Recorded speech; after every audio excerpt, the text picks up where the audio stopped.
Olá, no Intelecto News de hoje nós vamos conversar com Daniel Arbix, autor do livro Resolução Online de Controvérsias, publicado pela editora Intelecto. Ele também é mestre e doutor em Direito Internacional pela USP e atualmente trabalha como diretor jurídico no Google. Nós vamos conversar sobre a tese que deu origem ao livro e um tema que está muito presente em nossas vidas, a internet. Confira! Daniel, como surgiu a tese da Resolução Online de Controvérsias? Bem-vindo. Obrigado. Quando eu trabalhei no Ministério da Justiça, eu tinha uma equipe que estava muito preocupada com as questões da internet ainda nascentes no Brasil. Então a gente trabalhou na pré-história do Marco Civil da internet e em preparação às consultas públicas. E já naquela época o tema dos conflitos que surgiam na internet ou dos conflitos offline, que poderiam ser resolvidos melhor em tecnologias da internet ou de telefonia móvel, eram muito candentes. E eu levei isso um pouco comigo quando eu fui estudar fora. Na sequência, eu assisti a continuidade do Marco Civil da Califórnia, e em Stanford eu conheci o maior especialista mundial em resolução online de conflitos, que foi o diretor de resolução da eBay e do PayPal, o Colin Wu, que foi um mentor super generoso.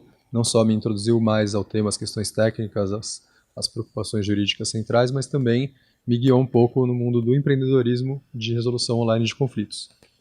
Cheguei a trabalhar com os amigos no protótipo, tinha muita vontade de abrir uma empresa, mas acabou por uma série de questões, a empresa não foi para frente. E o que ficou foi essa vontade acadêmica mesmo de mergulhar no tema, de entender ele melhor. E aí quando eu retornei ao Brasil, já trabalhando no Google, eu fiz um doutorado na Faculdade de Direito da USP, que foi sobre o tema, com o meu orientador, o Alberto do Amaral Júnior, que era o meu orientador do mestrado, e que também se animou muito, ficou muito empolgado com as promessas do tema e os grandes desafios que a justiça, o acesso à justiça colocam para os operadores do direito e para quem desenvolve tecnologia hoje em dia. Você poderia falar um pouco sobre os cases de sucesso do livro?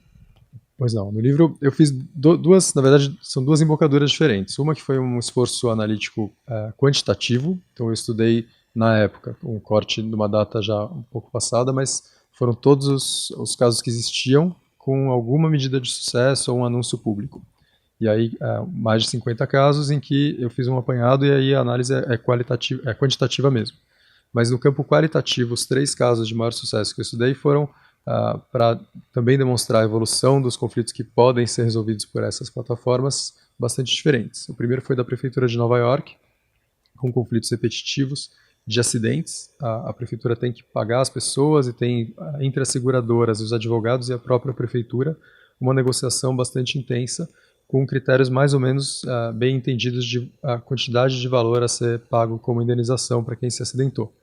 E a CyberSettle, que é uma empresa americana que criou um sistema de leilão às cegas, basicamente permite que as partes ofereçam um valor. Então, quem se machucou fala, eu quero receber 200, a prefeitura fala, olha, eu posso pagar só 150, e sem que uma saiba o valor que a outra apresentou, o sistema indica se tem acordo ou, se não teve acordo, quão próximos as partes estão de chegarem no acordo. E aí elas podem fazer mais propostas, e quando tem um acordo, quando tem a possibilidade de acordo, tem uma divisão dos valores para as partes, e isso fez com que a prefeitura otimizasse muito a capacidade dela de não só economizar para os cofres públicos, mas também de atender mais rápido e pagar logo as pessoas que tinham tido algum problema, por exemplo, caindo de uma calçada ou se cortando num parque em Nova York. Esse exemplo é super interessante, porque os conflitos são de baixo valor, são completamente financeiros, as pessoas querem um valor monetário mesmo, não é um pedido de desculpas da prefeitura que vai fazer tanta diferença nesse tipo de conflito, mas ele envolveu um esforço institucional muito grande, não só da prefeitura e da empresa, da CyberSettle, mas dos advogados todos que cuidavam disso e das seguradoras. E aí, ao longo do tempo, a prefeitura acabou aprendendo como lidar e como negociar melhor com as pessoas que buscavam reparação e deixou de usar a CyberSettle. Então, até brinco no livro que é um caso tão bem sucedido que a empresa nem precisa mais estar lá presente prestando serviço. O segundo, que eu me aprofundei mais no livro, foi o da eBay, que é de comércio eletrônico, e as pessoas têm uma infinidade de problemas diferentes. Quando elas compram alguma coisa, o produto pode não chegar, pode chegar atrasado, pode chegar com defeito, pode chegar, mas a especificação é diversa do que a pessoa achava que tinha comprado. E a eBay antigamente tinha uma central de alerta a fraudes. E só de ler isso as pessoas já ficavam irritadas, já criavam uma certa resistência a entender que do outro lado da relação de consumo, o vendedor talvez não fosse uma pessoa, um fraudador, um bandido, alguém que estivesse lá para enganar a outra parte. E aí eles reformularam completamente o sistema de resolução e hoje em dia ele lida com milhões e milhões de conflitos todos os anos, de uma forma escalonada. Então ele tenta aproximar as partes para uma negociação online, controla as comunicações, tenta colocar objetivamente o que cada parte entende que tem de problema. E aí, muitas vezes, ao contrário do que ocorria no passado, a pessoa descobre que não tem fraude nenhuma, teve uma greve nos Correios, por exemplo, ou a greve dos caminhoneiros. E aí não chegou o produto para ela. Então, são conflitos que têm uma carga emocional um pouco maior, tem uma diversidade de causas, raiz, de motivos para que aquele conflito aconteça também enorme. E, finalmente, tem entre o que a empresa pretende e as partes, tem uma certa distância. A eBay é uma plataforma que aproxima compradores de vendedores. Então ela não é como a prefeitura, a parte diretamente interessada na solução do conflito, mas ela é 100% interessada, investida em ter um mercado seguro, tranquilo, em que as partes que vão ter os conflitos que são inevitáveis possam trabalhar com eles de forma pacífica e mais serena. E aí o terceiro, para mostrar também um universo em que os conflitos tinham muita carga emocional e talvez uma resistência maior das partes em abertura para entender a perspectiva do outro lado, eu demonstrei como a Wikipedia lida com as divergências entre os editores. Então, como você pode imaginar, tem alguns verbetes, como Hitler, Eduardo Cunha, Corinthians, que despertam paixões e ira de várias partes. E aí, para que os editores resolvam os conflitos, a própria Wikipedia, de maneira orgânica, a comunidade, né, de editores, foi desenvolvendo formas de resolver os conflitos. Então, no impasse inicial, as partes concordam que elas não vão ficar alterando o verbete uma em cima da alteração do outro, e vão dar um passo para trás e conversar. Elas podem conversar com outros interessados naquele verbete específico. Então, vamos supor que é uma divergência sobre evolução. Tem lá estudiosos, biólogos, tem religiosos, tem historiadores, tem pessoas que estão lá interessados no verbete do Darwin ou no verbete de teoria da evolução. E aí, se elas não chegam num consenso, elas podem buscar também uma parte terceira que pode ajudar a ponderar os argumentos, os prós e contras, a propor linguagens mais que agradem a gregos e troianos e permitam que o verbete siga sem que ninguém se frustre nem deixe de contribuir para a enciclopédia. E eles também têm arbitragem, também têm o recurso à própria Wikimedia Foundation. Então é um sistema super complexo, com vários módulos, várias etapas de resolução possíveis, e que foi desenvolvido de baixo para cima, de forma orgânica, pelos interessados. E ele funciona super bem. Tem alguns verbetes, claro, principalmente os mais incendiários, que são bloqueados para mudança, que dependem de vários editores concordarem com uma nova mudança hoje em dia, mas para o dia a dia da Wikipedia, para, de novo, os milhões de verbetes em dezenas de línguas diferentes, os conflitos são resolvidos de forma muito bacana, diretamente pelas partes. E quais as mudanças que a resolução online de controvérsias pode trazer para o direito? Quando se pensa, principalmente na faculdade de Direito, em acesso à justiça, o modelo clássico é o da resolução judicial, que é uma solução imposta, a adjudicação, o termo técnico, é uma solução imposta por um juiz ou uma juíza, um julgador, às partes. Então, as partes têm a garantia de que o Estado, investido de jurisdição, vai infundir de valores públicos uma determinada decisão. E é fundamental que o Estado possa fazer isso com competência para os casos importantes que vão definir os rumos de uma série de questões de política pública importantes para o nosso dia a dia. Porém, tem uma infinidade de conflitos que não precisam necessariamente da jurisdição estatal nesse formato.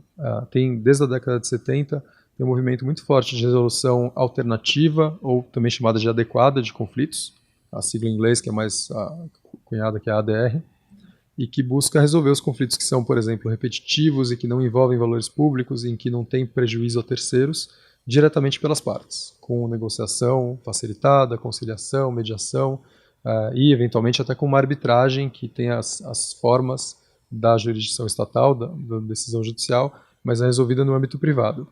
A flexibilidade dessas maneiras de resolver conflitos, ela pode oferecer muito para as partes, em velocidade, em menos custos, em confidencialidade para alguns conflitos que são restritos mesmo à esfera íntima das partes e que não precisariam chegar ao conhecimento de muitos terceiros.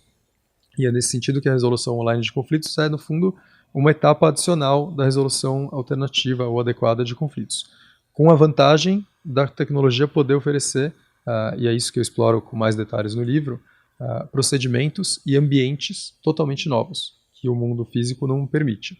E aí isso vale desde um incentivo para que, por exemplo, eu tenho um conflito com a empresa telefônica, eu posso ter um incentivo imediatamente dado para mim para continuar como um cliente leal na forma de crédito. No ambiente físico eu não conseguiria fazer isso em tempo real. Mas indo muito além, eu poderia ter um ambiente em que tem realidade virtual e as partes estão imersas num lugar mais calmo, mais tranquilo, mais propício para que elas se abram e resolvam os conflitos e não modulem a linguagem, não se ofendam. Tudo isso a tecnologia pode permitir e as experiências são incríveis. Acho que o paralelo mais simples é com 3 formatos de tecnologia. Tecnologia como ferramenta, então, por exemplo, os pontinhos que você ganha num jogo. E esses sistemas podem canalizar as partes para buscar as informações mais precisas, com incentivos desse estilo. Ou como na forma de apresentar as informações, ou permitir que se busquem informações adicionais em tempo real, com uma velocidade que no mundo físico a gente não conseguiria. A tecnologia também serve como mídia, então um simulador de voo, por exemplo, ou se alguém está aprendendo a guiar, ter a experiência de guiar e de repente o simulador indica que a pessoa está alcoolizada, e aí os comandos não respondem tão bem. Esse tipo de estímulo também facilita com que as partes entendam a perspectiva da outra parte, ou quais são os limites do que ela está pedindo, e se as expectativas delas correspondem à expectativa real do que o mundo do possível permite. E, por fim, a tecnologia também serve como ator social. E aí, no contexto de consumo, isso está muito presente. Não sei se você já comprou passagem aérea na TAM, mas tem um assistente virtual, Magazine Luiza, são empresas brasileiras que são pioneiras nesse uso e de personalização mesmo da tecnologia, e cada vez mais com o processamento de linguagem natural, que é uma aplicação de inteligência artificial, de aprendizado por máquinas à língua humana. Cada vez mais essas máquinas vão se comunicar com fluidez, e se elas tiverem aparência humana, as pessoas tendem a ter mais empatia com elas e a divulgar informações, e por isso também tem um cuidado grande de quem desenvolve a tecnologia de fazer isso dentro de fronteiras éticas claras. Mas a tecnologia, de novo, resgatando então o que eu estava dizendo, como ferramenta, como mídia ou como ator social, ela dá margem, ela é o embrião de novas tecnologias de resolução de conflitos que podem fazer muito pelas partes. Desde, de novo, induzir a um acordo que pode ser muito mais vantajoso do que estender a briga por vários anos, até fidelização ou melhoria do relacionamento de partes que vão continuar interagindo ao longo do tempo, passando por identificação de problemas, e aí no caso de um fornecedor, por exemplo, a resolução do problema, da raiz daquele problema, para que outras pessoas que teriam um conflito semelhante não sejam afetadas.